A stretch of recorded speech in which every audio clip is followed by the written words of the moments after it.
Bulletin کے آغاز میں آپ کو بتائیں کہ پنجاب کے مختلف شہروں میں سیلاب کی تباہ کاریاں، سیالکوٹ، قصور اور مختلف شہروں میں حکومتی نااہلی کے باعث عوام کا سب کچھ بہہ گیا۔ لوگ بے یار و مددگار حکومتی امداد کے منتظر بیٹھے ہیں، لیکن حکومتی عملہ غائب ہے۔ لوگ اپنی مدد آپ کے تحت اپنے گھر مویشیوں کو بچانے میں مصروف ہیں۔ اپڈیٹ کریں اپنے ناظرین کو کہ پنجاب کے مختلف شہروں میں سیلاب کی تباہ کاریاں، سیالکوٹ، قصور اور مختلف شہروں میں حکومتی نااہلی کے باعث عوام کا سب کچھ بہہ گیا۔ لوگ بے یار و مددگار حکومتی امداد کے منتظر، لیکن حکومتی عملہ غائب ہے۔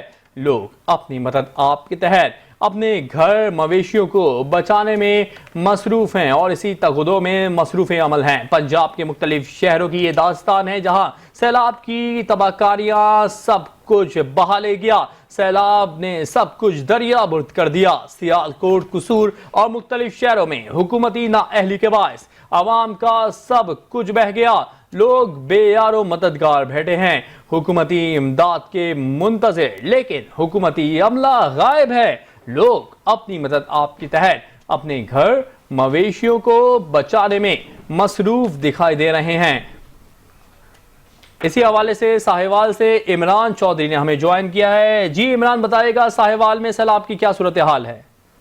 جی بالکل، ساہیوال میں دریائے راوی جو ہے وہ بپر گیا ہے، جس کی وجہ سے موضع داد بلوچ، نورن بلوچ اور نورن سبوکا جو ہے ان کی وادیوں میں شدید کٹاؤ جاری ہے۔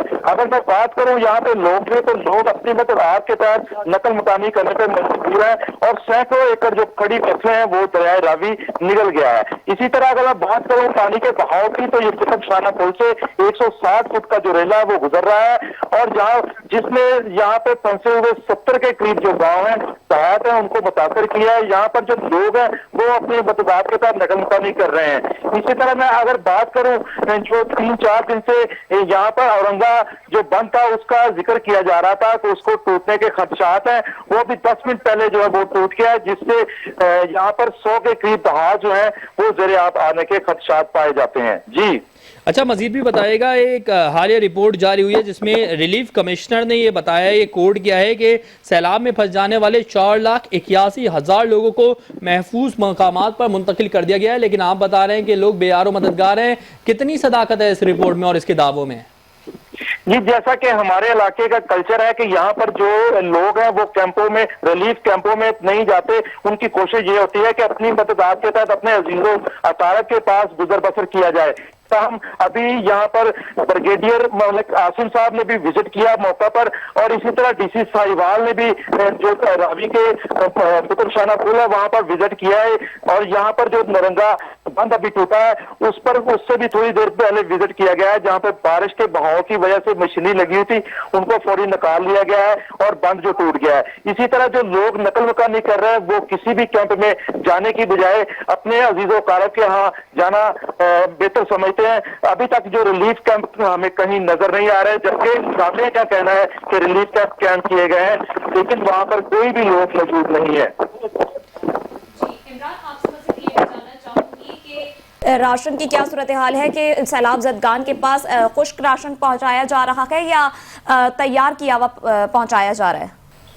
جی ابھی تک ہمیں کسی جگہ پر بھی ریلیف کیمپ میں جو انتظامیہ کی طرف سے راشن کی تقسیم نظر نہیں آئی، تاہم لوگ جو ہیں وہ اپنی مدد آپ کے تحت اپنا راشن کا انتظام کر رہے ہیں، لیکن جو لوگ یہاں سے نقل مکانی کر گئے ہیں وہ تو اپنے عزیز و اقارب کے پاس چلے گئے ہیں، لیکن جہاں پر جو کچھ لوگ پھنسے ہوئے ہیں وہ اپنی مدد آپ کے تحت بے یار و مددگار ہیں۔ تو وہ عمران چودھری یہ بھی آپ سے جاننا چاہوں گی کہ جو ابھی تک پھنسے ہوئے ہیں وہ کس طریقے سے بندوبست کریں اپنے کھانے پینے کا، کیونکہ حکومت نے تو کوئی ان سے مدد نہیں کی اور ابھی تک راشن نہیں پہنچایا۔ جی وہ لوگ ابھی بھی بے یار و مددگار ہیں اور کسی بھی واقعے کے منتظر ہیں کہ کوئی ہمیں یہاں سے آ کے نکالے اور بچائے۔ اور اسی طرح یہ بھی دیکھا جا رہا ہے کہ کچھ لوگ اپنی نقل مکانی نہیں کر رہے، جن کے جانور جہاں پر ہیں اور ان کے قیمتی جائیداد، قیمتی املاک ہے کہ ان کو نقصان پہنچے گا، ان کو انتظامیہ نکالنے کی کوشش تو کر رہی ہے لیکن وہ باہر جانے سے قاصر ہیں۔ اور اسی طرح جو ابھی تازہ ترین بند ٹوٹا ہے جس پہ ابھی میں موجود ہوں، یہ بند ٹوٹنے سے